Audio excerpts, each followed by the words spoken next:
የሳምሰንግ ካምፓኒ ተቻለም ጭራሽ አይፎንን የሚያክል ወይም አይፎንን በጣም የሚቀራረብ ስልክ ላመርት ነው እያለ ነው።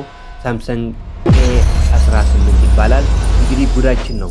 7000 ሚሊ አምፒር ፐር ሃወር ወይም 2 እና 3 ቀናት በአንድ ቻርጅ ሊቆይ የሚችለው አይነት ስልክ ላመርት ነው እያለ ነው የሳምሰንግ ካምፓኒ። እንግዲህ ውድ ተመልካቾቼ ምን ያህል ልዩነት እንዳለው ለመገንዘብ ያክል ከኤ17 ኮምፔር እያደረግን እንየው።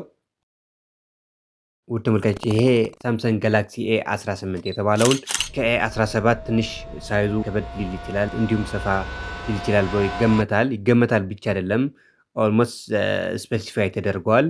ይሄ ገበያ ላይ አልወጣም፣ ግን ገና አሁን ሚድ 2026 ይወጣል ተብሎ ነው የሚጠበቀው። ይህ ማለት ከአንድ ወር በኋላ ማለት ነው እንደማለት ነው እንግዲህ እና እንዲገባችሁም ከኤ17 ኮምፔር እያደረጉ ልንገራችሁ። ኤ17 ታውቃላችሁ በቅርቡ 10 ምናምን ቤቶች ሌተስት ስልክ ነው። ስለዚህ ከዚህ ጋር ኮምፔር ካደረግ ነው ኤ18 6.7 ኢንች ስክሪን ስፋት አለው። ኤ17 ደግሞ 6.5 ነው። እንግዲህ ስክሪን ሳይዙ መገመት ትችላላችሁ ምን ያህል ሊሰፋ እንደሚችለው። ስክሪን ሰፍ ስለሚሆን ቪዲዮዎችን ለማየት ቲክቶክ ለመጠቀም ምናምን ጌም ለመጫወት በጣም ምቹ እይታ ይሰጣል ተብሎ ይጠበቃል። ሌላ ቴክነሱ ካወራን እንግዲህ ደህና ጥራት እንዲኖረው ከሆነ ውፍረቱ የግድ ነው። ምክንያቱም ጥራቱ የጠበቀ መሆን አለበት። ውድ ተመልካቾቼ 7000 ሚሊ አምፒር ፐር ሃወር ባትሪ አቅም ያለው ስልክ ከሆነ ትንሽ ወፈር ማለት አለበት። ስለዚህ ውፍረቱ ስንት ነው ካላችሁ 9.4 ነው። ኤ17 ግን 7.9 ነው። እንግዲህ ልዩነቱ እዩት፣ ወፍረትም አለው። ለዛ ነው ምክንያቱም ቻርጅ ያን ያክል መቆየት 2-3 ቀን መቆየት ካለበት እንግዲህ ስፋቱ ወይም ጥራቱ ትንሽ መጨመር አለበት። ውድ ተመልካቾቼ እዚህ ጋር መቀነስ ነበረበት ሳምሰንግ ላይ፣ ምክንያቱም ክብደቶች አሁን ላይፈለጉ ይችላል። ግን ደግሞ በጥራት አንጻር ካየነው ደግሞ ጥራቱ እንዲጨምር ከሆነ ያው ወፈር ያለ ወይም ከበድ ያለ መሆን አለበት። ውድ ተመልካቾቼ ክብደቱ ከወሰዳችሁም ትንሽ ከ220 ይደርሳል። የሳምሰንግ ኤ17 200 ነው፣ 20 ግራም ይጨምራል ማለት ነው። ኦልሞስት ልዩነት የለውም። ሰው እንደምታዩት በጣም ማለት ምርጥ ነው። ለመጪው ስልክ ለመግዛት እቅድ ካላችሁ እንደምንም ቆዩና ይህን ስልክ ግዙትና ሞክሩት። እኔ የያዝኩት አሁን የ17 ነው። እንግዲህ እስኪ አየዋለሁ። 18ም የመያዝ እቅድ አለኝ እና ውድ ተመልካቾቼ ባትሪው ተነጋግረናል። እንግዲህ ባትሪው 7000 ማለት በአንድ ቻርጅ 2 ቀን 3 ቀን ሊቆይ ይችላል ተብሎ ይገመታል። ውድ ተመልካቾቼ ስለ ራሙ ከወሰድ የኤ17 4ም አለው። ኤ18 መነሻው 6 ነው፣ እስከ 12 ይደርሳል ማለት ነው።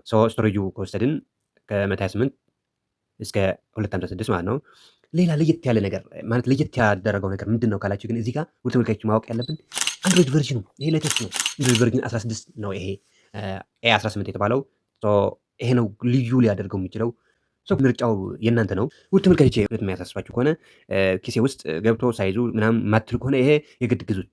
ምናልባት ቀጭን መሆን አለበት መክበድ የለበት ምናምን ትሉ ከሆነ ግን ያው 17 መምረጥ ትችላላችሁ። እንደኔ ግን እኔ በጣም ወድጄዋለሁ። ኤ18 ማለት አዲስ ቨርዥን ነው። ሁለተኛ አንድሮይድ ቨርዥን እንደነገርኳችሁ ነው።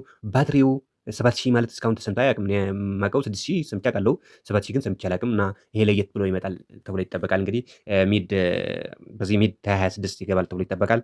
ከዛ በስተመጨረሻ ልነግራችሁ የምፈልገው እስኪ ይህን አልን። ባትሪው አንድሮይድ ቨርዥኑ ምርጥ ነው አልነው። 16 ነው ተሰምቶም አይታወቅም አልን።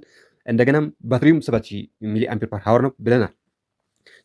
ሌላ ደግሞ ወሳኝ ልንገዛውም ላንገዛውም የሚያደርገን ነገር ዋጋው ነው። በእርግጥ ዋጋው ምን ያህል ነው?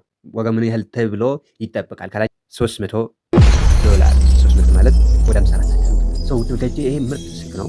ዋጋው እናንተ ታውቃላችሁ። ከአይፎን ጋር ከሌሎች ጋር አወዳደራችሁ ይሻላል አይሻልም? ግን ይሄ $300 ነው እየተገመተ ማለት ሃይ ኢንድ ነው።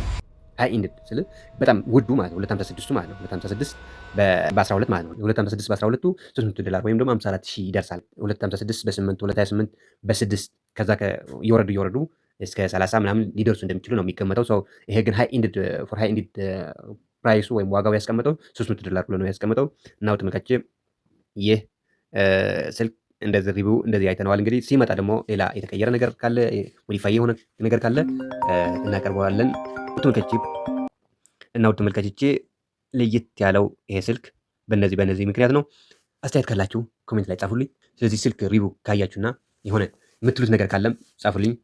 እስካሁን ስለተከታተላችሁ እጅግ አድርጌ አመሰግናለሁ። በሌላ ቪዲዮ እስክንገናኝ ቻው፣ ቸር ሰንብቱ። ይህ ቻናል ሰብስክራይብ ያደረጋችሁ ሰብስክራይብ አድርጉ አልላችሁም፣ ግን ይሄ ቪዲዮ ይጠቅማል ካላችሁ ለጓደኞቻችሁ ሸር አድርጉላቸው።